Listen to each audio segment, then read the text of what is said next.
noite, irmãos. Tá saindo o som aqui? Estão ouvindo bem então, né? Aqui. Acho que tá bom assim.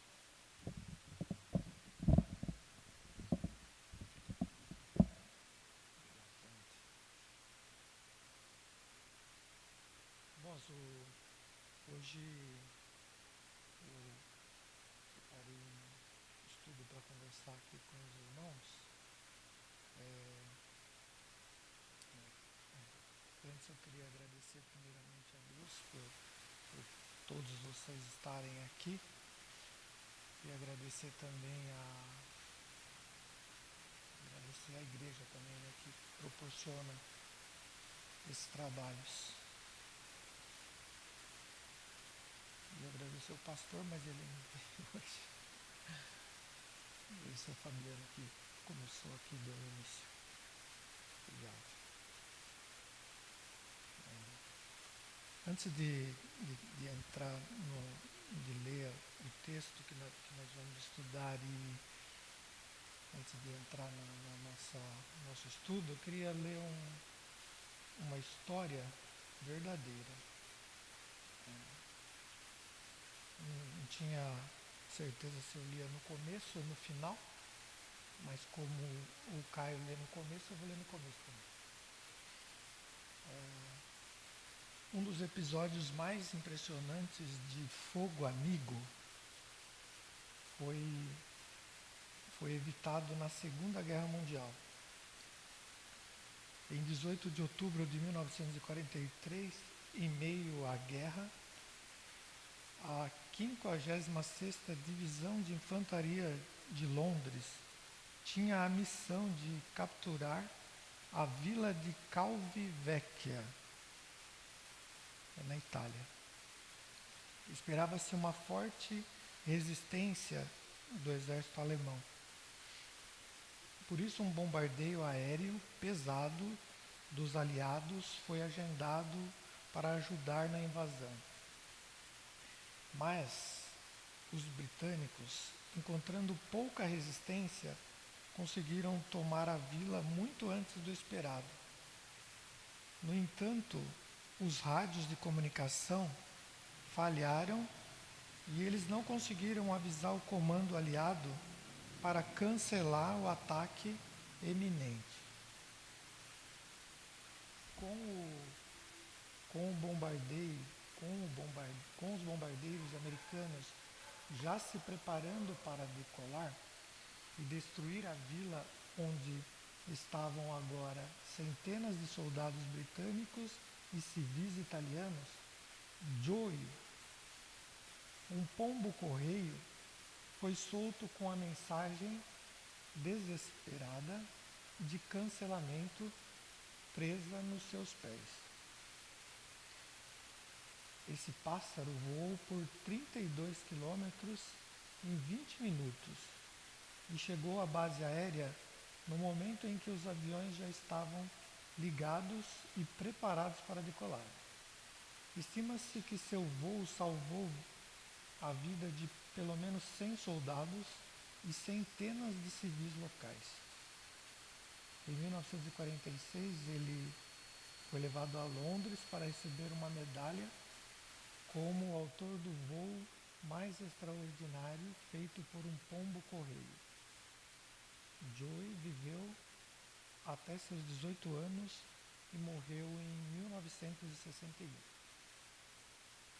Semelhante ao pássaro, ao pombo, nós temos uma missão urgente também e não podemos falhar.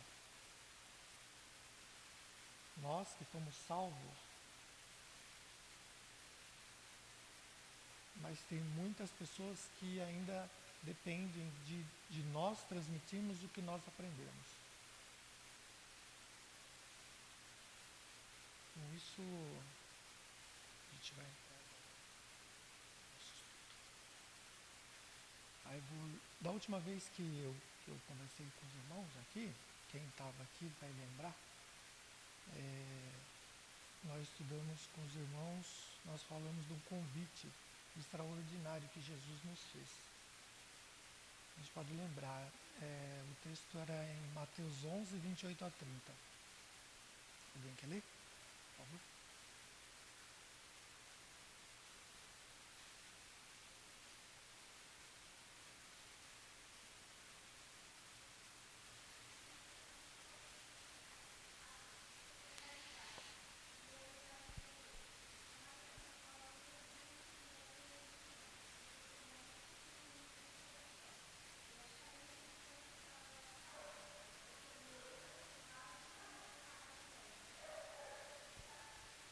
Então, na ocasião, Jesus, vendo a situação do povo, ele fez esse convite gracioso.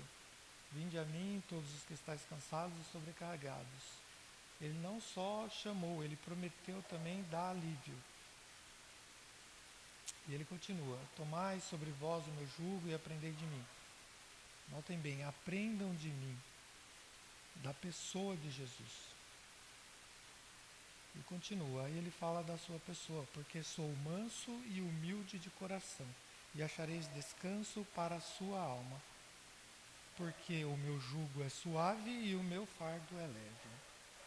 Então, Jesus nos convida a ir até Ele como somos e estamos. Convida a aprender sobre Ele, aprender sobre tudo o que Ele representa. Quando aceitamos o convite de Jesus, somos transformados. E à medida que passamos mais tempo com Ele, nós nos tornamos mais parecidos com o nosso Senhor. Esse tem que ser a nossa vontade, sermos seus imitadores. Quanto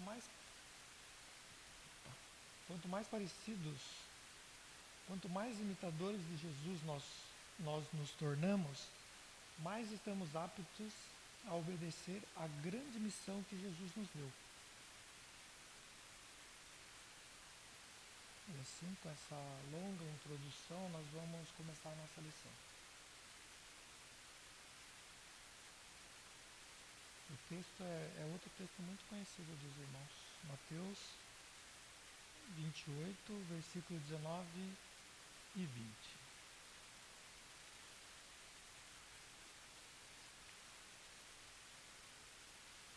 Vamos ler junto?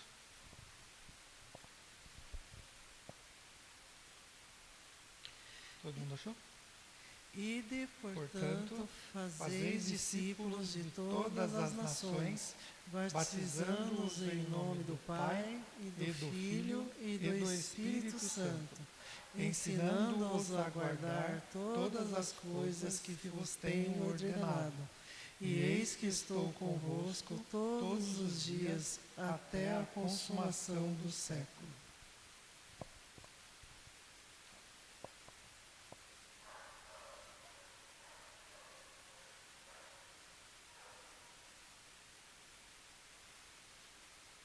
Queria que os irmãos agora, nesse momento, orassem silenciosamente e depois eu vou orar.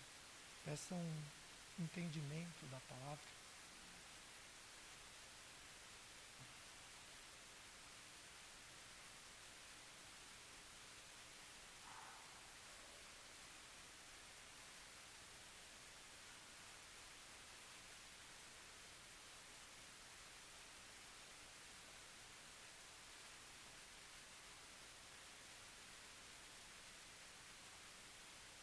Senhor nosso Deus, nós te agradecemos, Senhor, por mais este dia, Senhor.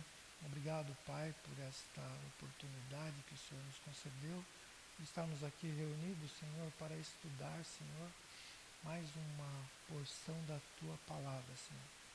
Essa palavra que já foi exposta, Senhor, agora eu te peço, Senhor, que nos dê entendimento, Senhor. Nos dê facilidade, Senhor, para passar para os irmãos, Pai, e que eles também tenham facilidade, Senhor, de entender e guardá-la no coração, Senhor. Tudo isso eu te peço nesse momento, Senhor, e mais eu te agradeço em nome de Jesus. Amém, Senhor. Irmãos, todos nós que fomos alcançados pela graça salvadora de Cristo, temos a missão de fazermos discípulos, como mostra o texto.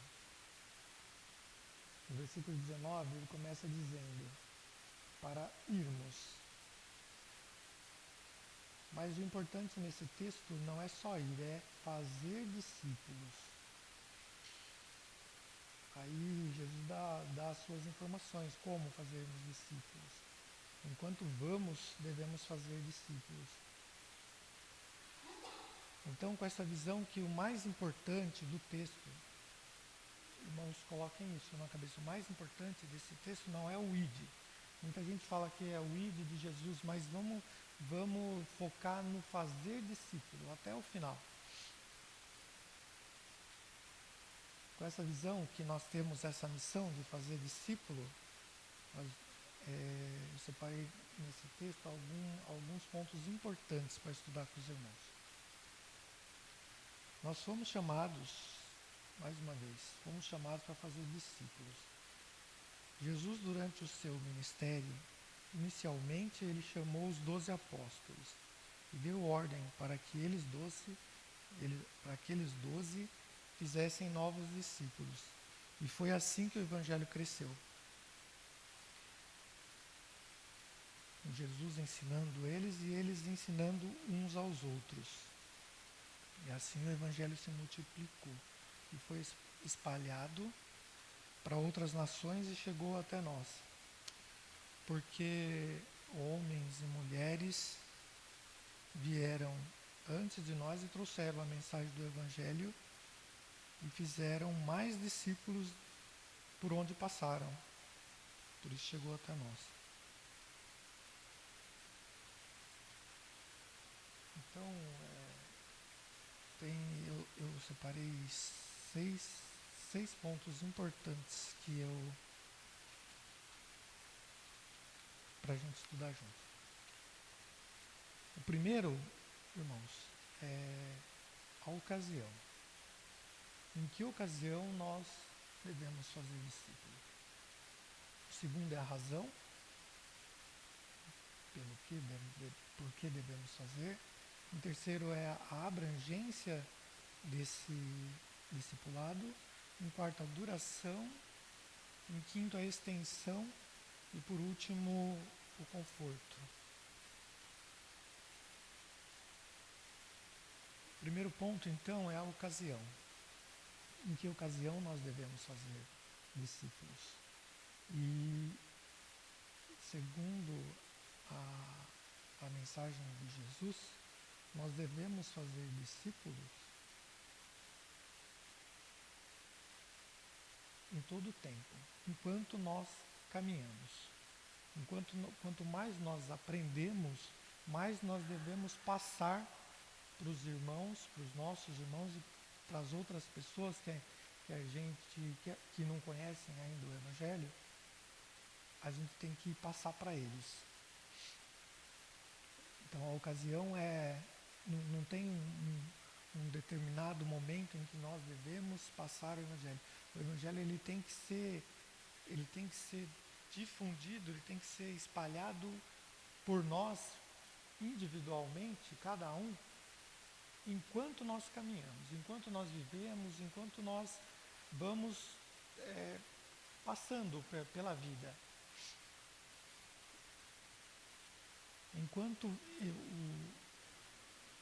Enquanto vamos, façamos discípulos. O vamos é conforme nós estamos vivendo. Nós temos essa obrigação de fazer novos discípulos, na medida em que nós caminhamos. Esse é o primeiro ponto. E em segundo, a razão. A razão por que devemos fazer discípulos. Aí no texto, eu esqueci de mencionar que a ocasião é o id.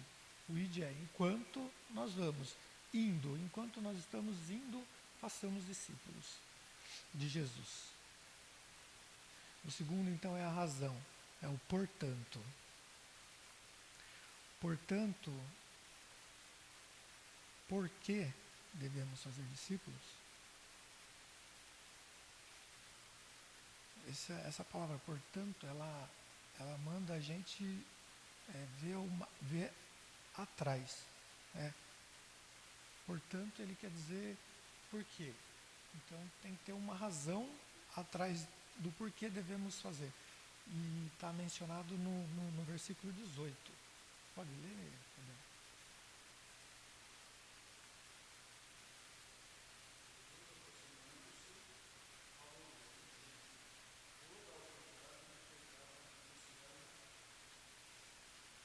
Aí tem, portanto, portanto, fazei discípulo, a continuação, né?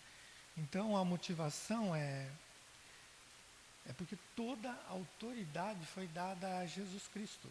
Jesus tem toda a autoridade, por isso nós devemos fazer discípulos. Porque ele, Jesus, tem toda a autoridade no céu e na terra. Toda a autoridade, por isso ele comissionou aqueles 12 e eles obedeceram. Obedeceram porque reconheceram toda a autoridade de Jesus. Foram e pregaram a boa nova, o Evangelho, a boa notícia. E por isso nós fomos alcançados. É difícil, às vezes, falar da nossa fé para as pessoas. Para algumas pessoas é mais difícil. Mas porque Jesus tem toda a autoridade, porque toda a autoridade foi dada a Cristo, por isso nós temos, isso nos dá uma base para nós fazermos discípulos. Porque toda vez que a gente for falar de Jesus, a gente tem a certeza que Jesus ele vai estar junto com a gente.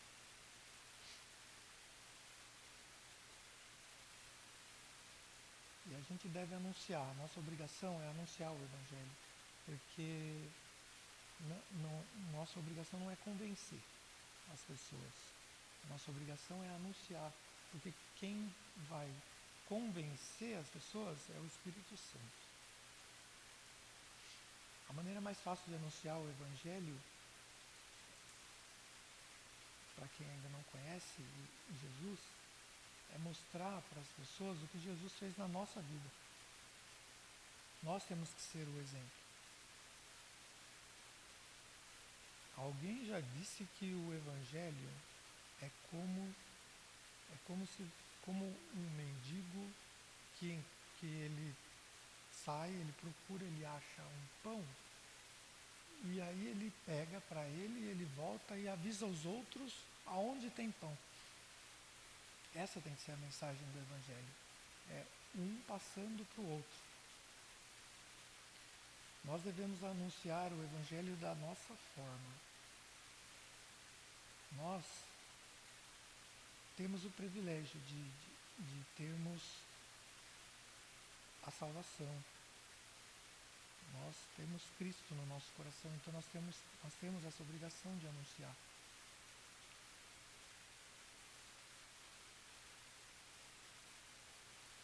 Então, o porquê de fazer discípulo, o porquê? A informação mais importante aqui é porque Jesus tem toda a autoridade foi dada a ele, então nós temos obrigação de fazer discípulos dele. Esse é o porquê, a razão. Quando nós reconhecemos a autoridade de Jesus, essa total autoridade, a gente se torna apto a anunciar e a falar de Jesus. Então esse foi o segundo. A terceira informação importante é a abrangência do discipulado. Até nesse momento, que quando Jesus dá esse anúncio, diz essas palavras para os apóstolos, eles ainda poderiam estar pensando que o Evangelho era só para os judeus. Mas aí, como o texto diz, Jesus ele deixa bem claro. Ele deixa bem claro que é para os irmãos, que é para ir e fazer discípulos de todas as nações. Então a salvação é para todas as nações. ela veio primeiro para os judeus. Primeiro foi para os judeus, depois para os gentios. Por isso nós fomos alcançados. A informação importante aqui, então, é a abrangência. Pela graça de Deus, fomos alcançados. Pela sua misericórdia, a sua boa nova chegou até nós. A partir desse novo momento, quando Jesus anuncia para eles fazerem discípulos de todas as nações, a partir desse momento, é que aqueles discípulos, eles entenderam que não era só para judeus, que era para todos, que era para os gentios, que era para os samaritanos, que era para todos. Um pouco no início, no mesmo no Evangelho de Mateus, no capítulo 10, nos versículos 5 e 6, Jesus também já tinha anunciado para eles, já tinha pedido para os discípulos fazerem mais discípulos. Na época ainda eram os 12 ainda. Alguém pode ler Mateus 5 e 6? Mateus 10, 5 e 6. A esses 12 enviou Jesus, dando-lhes as seguintes instruções: não tomeis rumo aos gentios, nem entreis em cidade de samaritanos, mas de preferência buscai as ovelhas perdidas da casa de Israel. Mais um? Não, isso é nosso. Observem que nesse momento Jesus falou para os irmãos, para os discípulos, para eles não pregarem aos gentios. Que o evangelho no início, a abrangência dele era só para os judeus mesmo. Mas aí depois, quando o plano de Jesus não era só para os judeus. Aí ele demonstra no finalzinho do Evangelho, quando Mateus registrou, lá no finalzinho, ele explica que era para todas as nações.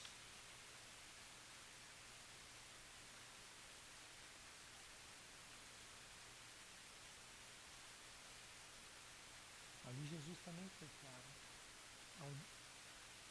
ao dizer a eles que não pregassem aos gentios, que não entrassem na cidade dos samaritanos. Mas agora é diferente. Agora eles deviam anunciar o Evangelho e fazer discípulos de todas as nações. Judeus, samaritanos, gentios, todas as nações. E por isso o Evangelho chegou até nós. Porque eles, os discípulos de Jesus, os apóstolos, primeiramente eles obedeceram às ordens de Jesus. E nós temos que dar graças a Deus porque eles obedeceram às ordens de Jesus. Porque daí o Evangelho foi passado para todas as nações e chegou até nós. A quarta informação importante é a duração. A duração do ensinamento, do discipulado. A duração do discipulado, como o texto mostra,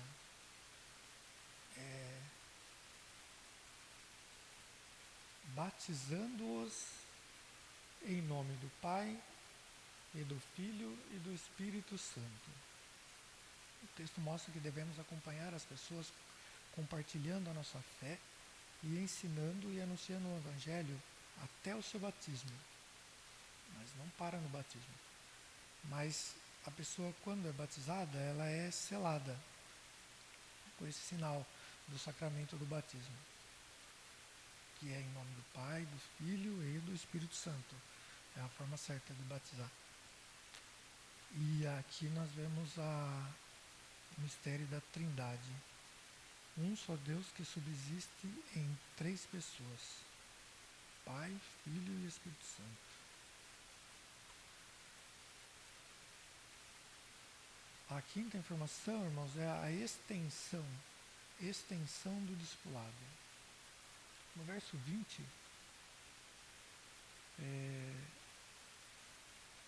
lá está dizendo, ensinando a guardar todas as coisas que vos tenho ordenado.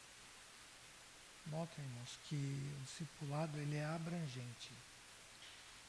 Em Atos dos Apóstolos, capítulo 20, nos versos 26 e 27, Paulo faz questão de registrar. Queria que alguém lesse também esse texto. Atos 20, 26 e 27.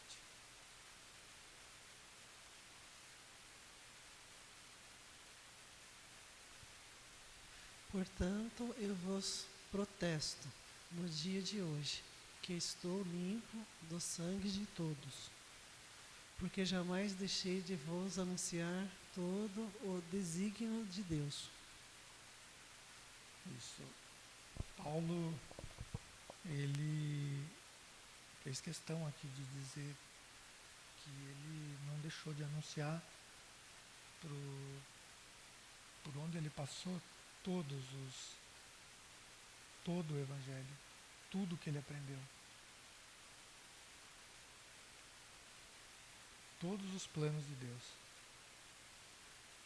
Quando fazemos discípulos, temos que falar da bênção que é servir Deus, que é servir a Deus. E também temos que falar do sacrifício que é servir a Deus.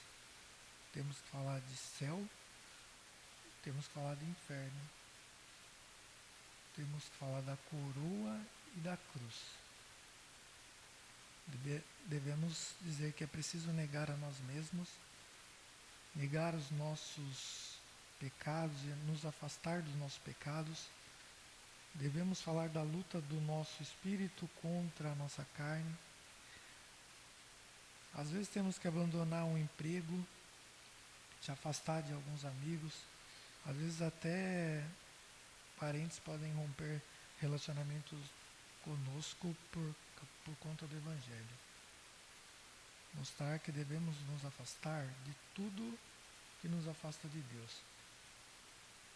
Então, a extensão do discipulado, ela é bem abrangente. É passar a vida transmitindo o Evangelho. Falando de céu, inferno, de glória e de cruz. E a última informação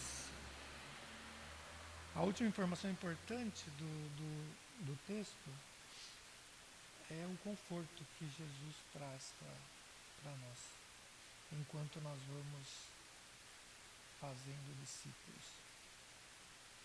Eis que eu estou convosco todos os dias até a consumação do século. Aqui nessas últimas palavras que Jesus disse aos 11 discípulos, ele nos traz segurança para podermos sair e anunciar a sua palavra, o seu Evangelho a todas as nações. Isso é muito importante, irmãos, é muito importante que Jesus disse que vai estar conosco até a consumação do século. É muito importante porque essa nossa missão, ela vai durar para sempre. Ela vai durar enquanto a gente viver. Porque com a graça de Deus a gente não vai se desviar da fé. Então a gente tem essa missão até o final da nossa vida. Ou até Jesus voltar.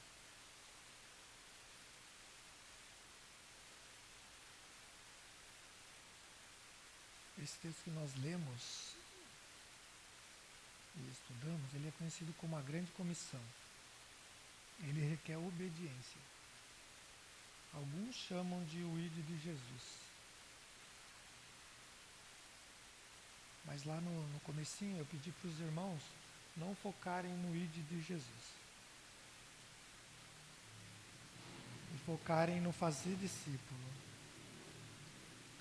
Porque às vezes nós podemos pensar que fazer discípulo, como eu pensava antes, que fazer discípulo era uma tarefa só de missionários, só daquelas pessoas que são enviadas para outros lugares com aquela missão. Ou a gente pode pensar também que esse serviço é só do pastor, de fazer discípulo, ou só do presbítero, ou só dos irmãos mais velhos, mas não é de todos nós.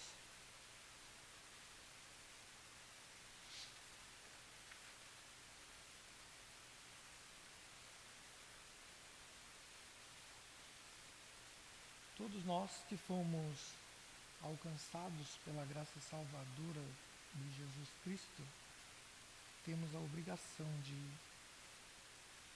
passar o Evangelho, de anunciar o Evangelho.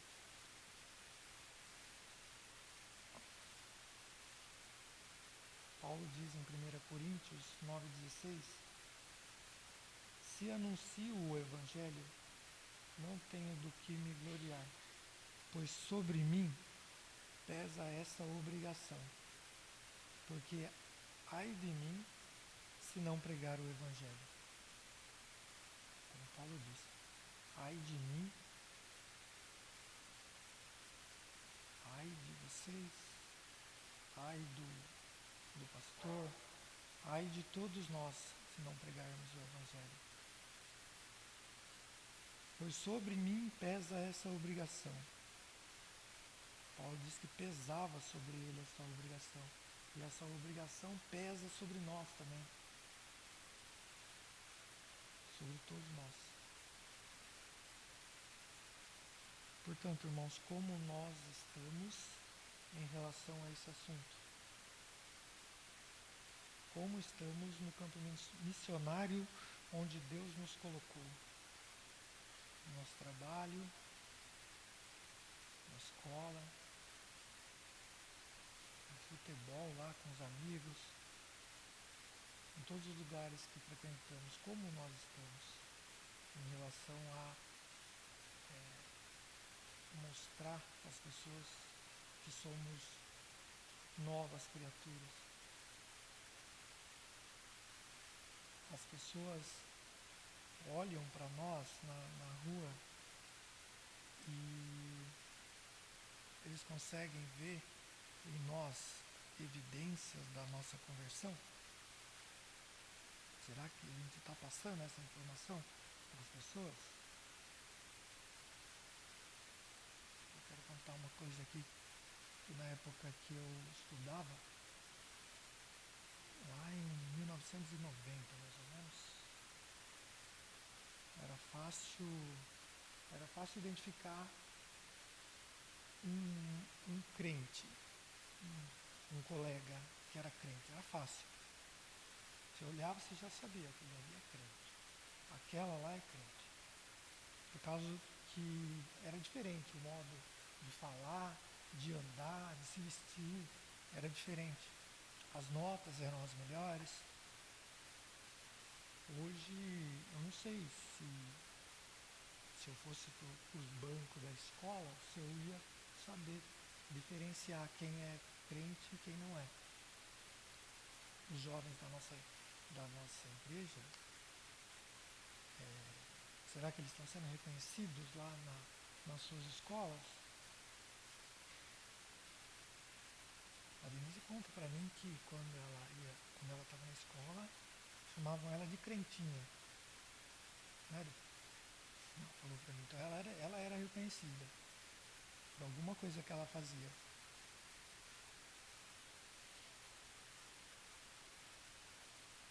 Nós somos discípulos de Jesus. Hoje nós somos os discípulos. Nós não podemos nos omitir. Porque se nós nos calarmos, não vão vir outros discípulos depois de nós. Devemos levar a mensagem de Cristo para que outros discípulos venham. Temos que aproveitar que nós ainda vivemos num país livre, que podemos compartilhar o Evangelho abertamente. E como a palavra de Jesus nos diz, quando nós fomos anunciar, ele Ele estará conosco. E estará conosco todos os dias, até a consumação do século. Que Deus abençoe, gente.